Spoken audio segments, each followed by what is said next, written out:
Right, so today in Bitcoin, what are we looking at? So far, I think yesterday we had a green candle, but today's not looking so great. Got a red candle so far, and from what I've been looking at, it looks like it's gonna continue to be red. Now, so yesterday I talked about, if I just delete, what is it? This here, and this lot. I talked about if Bitcoin reflected off of this support point here and went up, I would most likely see it come up to here and then probably come down. Now, what's actually happened?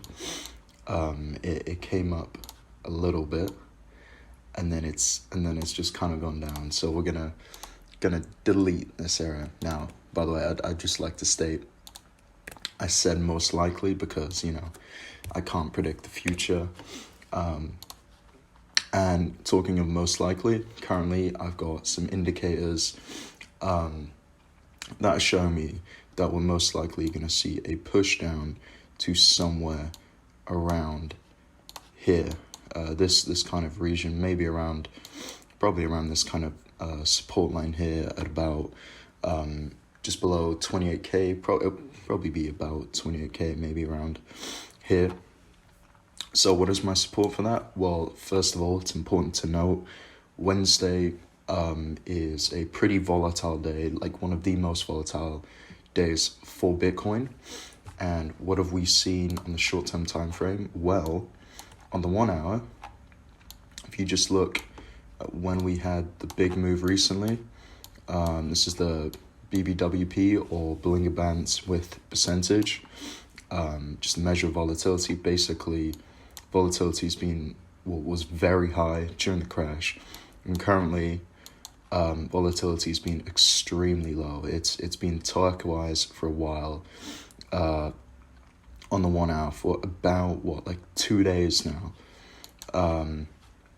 Looking on the 4 hour as well, volatility's really come down, and it looks like we're gonna have a move soon, and there's a good chance that move will happen today.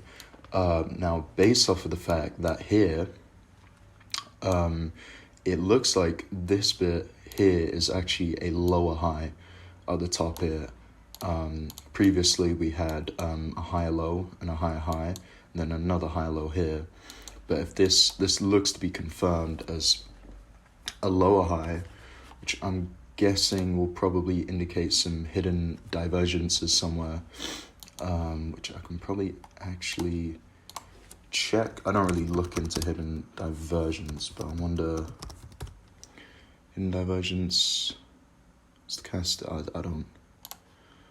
don't really use it. No, I can't. Never mind. But I'm sure there will be some hidden divergence there. And we're at this support line. If you look on the 1 hour, actually, it looks like it might have broken it. And currently it looks like it might have actually broken it, come down here, retested the previous support line as new resistance, and then it started coming down, which is very bearish. So yeah, it does really look like we're probably going to have some kind of push down.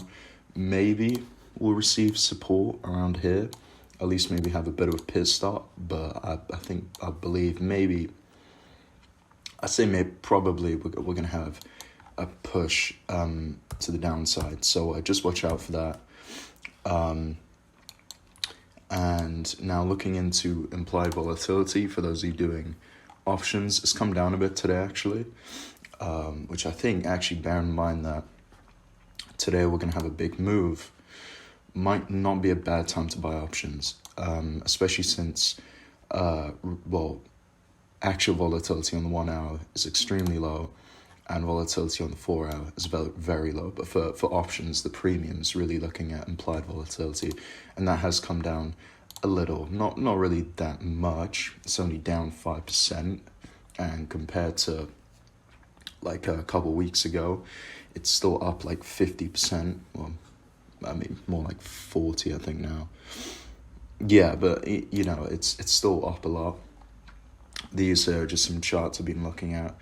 I think in next video I'll probably look into some of this more. I'm still understanding it because I'm actually quite new to options. I've only been doing them for about 2.5 weeks now. I've done pretty well so far, but I think today actually I might have, or tomorrow actually, I might have my first loss because I've got a option that closes tomorrow. It was a very short contract and there was very low volatility on the 1 hour, and if this doesn't resolve soon, then yeah, I'll probably make a small loss on that, but not really a problem because I'll still be up overall.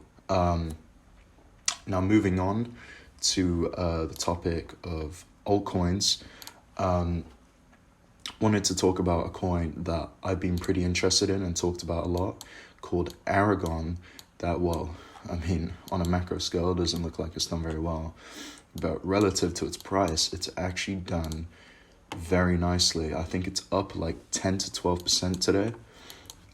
If you look in the 4 hour between the trough of there and to there, well, that's 18% there in the past 4 candles, so that's like 16 hours, or less, technically. Jesus. So, oh yeah, no, because this one ends up, yeah, like probably like 13 hours or something, and volatility is still very high. But yeah, on the 1 day, of course, it, still looks really shit. And I've still got a bit to go before it hits my break even. But I think I'm still confident with Aragon in the long term.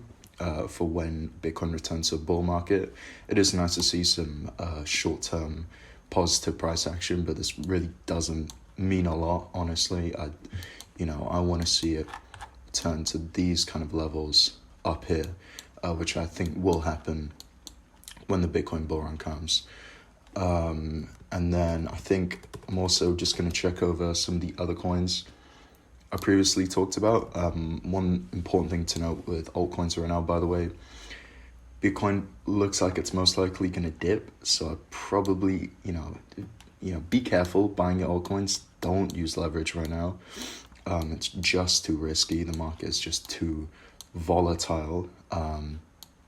Looking at the 1 day, RSI actually hasn't done that well today. I think Chainlink, I know, hasn't really done great either. But then, Bitcoin hasn't done well either, which, I mean, that's a good sign for Ant because Aragon's gone up despite Bitcoin going down. So, that could be a positive signal for where Aragon's going to go in like the next couple days or even weeks. I think the last one I wanted to, DOT. This is the one I mentioned in yesterday's video. That hasn't really done much either, down a little bit. Again, I'm not too concerned about short-term price action. It's the long-term price action. Yeah, it's pretty funny seeing, what is it here? This is why I say most likely, by the way, because, technical analysis can be wrong. As you saw here, I thought it was going to go up, and there was actually, what is that? Yeah, like a 30% dip. I mean, if I move the arrow over there, then I guess you could say I'm right, but, it's missed out on the 30% dip before it. So, I think that's kind of it for today's video, though. Not really a lot going on. I think maybe tomorrow might be quite interesting to see when Bitcoin is, well, hopefully by tomorrow, we've seen a bit of a move. I would honestly prefer if it was positive, based off of my positions, but if it was to absolutely plummet, then because I'm doing like option straddles, then it wouldn't be too bad for me. Yeah, that's it for today's video. Thank you for watching. I think I'll probably, especially if Bitcoin does something big tonight, I'll probably make a video tomorrow then documenting that. And I want to do a bit more research on some of these options charts and talk about them because some of them are actually really interesting. But yeah, that's it. Thanks for watching. I'll see you in the next one. Goodbye.